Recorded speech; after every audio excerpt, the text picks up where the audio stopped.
हाँ, तो आपके देखो हिस्ट्री जो है उसके चैप्टर 1, 2, 3, 4 और 6, इन 5 चैप्टर्स के मैंने इंपॉर्टेंट क्वेश्चन आपके लिए सेलेक्ट करे हैं। ठीक है, मतलब वैसे भी टाइम कम है तो इनको एक बार आप देख के चले जाना। ठीक है, और वैसे फर्स्ट चैप्टर तो बहुत अच्छे से कर लिया, और सुपर 30 जितनी भी जो मैं भेजता हूँ आपको एमसीक्यूज तो आपको पक्का टेस्ट करना है। ठीक है, टेस्ट देना ही देना है, और ये हैं सिर्फ लॉन्ग क्वेश्चन बड़े वाले। ठीक है, इसका जरूर ध्यान रखना, छोटे वाले क्वेश्चन का टेस्ट जरूर देना, वरना पूरे कवर नहीं होंगे फिर।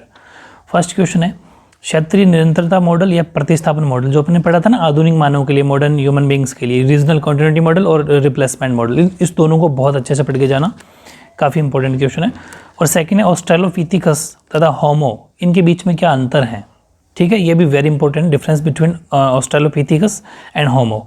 और फिर एक मैंने आपको लिखवाया था पंच ब्लेड टेक्निक, जो तकनीक थी the punch blade techniques, very important है, ये भी क्वेश्चन आ सकता है। तो 3 क्वेश्चन ही देखने, ज़्यादा वैसे भी टाइम नहीं है, तीनों को देख के जाना, बड़े क्वेश्चन बनेंगे इसके। सेकेंड है मेसोपोटामिया की सामाजिक व्यवस्था, जो सोशल सिस्टम होता है मेसोपोटामिया का जो है, वो बताना है कि समाज कैसा था, फैमिली कैसी रहती थी, वो सिंगल मतलब कि वो फैमिली थी, मतलब न्यूक्लियर थी या फिर जॉइंट फैमिली, वो सारी बातें, उनमें शादियाँ कैसी होती थी, मतलब जितना भी सोशल के बारे में मेसोपोटामिया में जानते हो वो लिखना है। और सेकंड बहुत इंपॉर्टेंट है मेसोपोटामिया की विश्व को क्या देना है, what is the contribution of Mesopotamia in the world, बहुत इंपॉर्टेंट है, बहुत बढ़िया आ सकता है।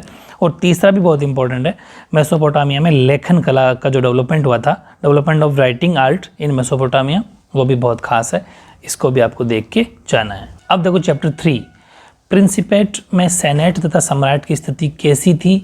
ठीक है, what was the position of the senate and emperor या फिर रूलर इन द प्रिंसिपेट, बहुत खास है, इसको भी देख के जाना है। और सेंट ऑगस्टीन के बारे में आप क्या जानते हो, इसके बारे में जो आप जानते हो, जो बुक के अंदर साफ आंसर मिल जाएंगे इसका, वो आपको लिख के जाना है, मतलब पढ़ के जाना है। ठीक है, और तीसरा विश्व के इतिहास में रोमन सभ्यता की क्या देन है, the contribution of Roman civilisation in the history of world. ठीक है, और रोमन समाज की जो समाज सोसाइटी है उसकी विशेषताएं बहुत इंपॉर्टेंट है, किसी भी सोसाइटी की उसके वो सोसाइटी की जो फीचर्स होते हैं बहुत खास होते हैं, तो ये पढ़ के जाना है, फीचर्स ऑफ रोमन सोसाइटी, ये भी वेरी इंपॉर्टेंट क्वेश्चन है आप। ठीक है, और एक क्वेश्चन और है इसका 5वां, रोमन साम्राज्य और ईरानी साम्राज्य में अंतर बताना, ये भी देख जाना, difference between Roman empire and ईरानी एम्पायर। चैप्टर 4 की मैं अगर बात करूँ तो बहुत खास क्वेश्चन, बहुत इंपॉर्टेंट क्वेश्चन। फर्स्ट, पैगंबर मोहम्मद साहब की शिक्षाएं, टीचिंग्स ऑफ प्रोफेट मोहम्मद।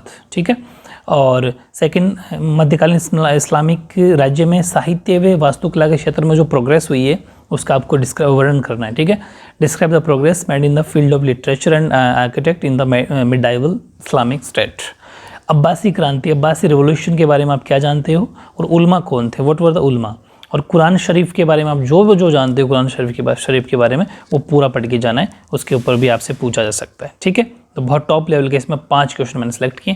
देखो ये मोस्ट क्वेश्चन है, इसमें चांस बन सकते हैं। ठीक है, इनमें से एक ना अगर आप पढ़ जाओगे तो एक ना एक तो फंसेगा। ठीक है, और 6, मध्यकालीन यूरोप में नगरों के विकास को समझाइए, explain the development of cities in medieval Europe.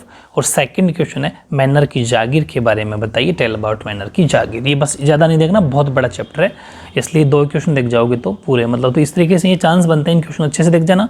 और जितने भी MCQs वाला वीडियो होता है उसको बिल्कुल मिस मत करना, तो आपके एग्जाम बहुत अच्छे हो जाएंगे। ठीक है, और फिर थोड़े दिन बाद में सारा जब कोर्स कर लेंगे तो फिर तो बहुत टॉप लेवल की अपन प्रिपरेशन करने वाले हैं।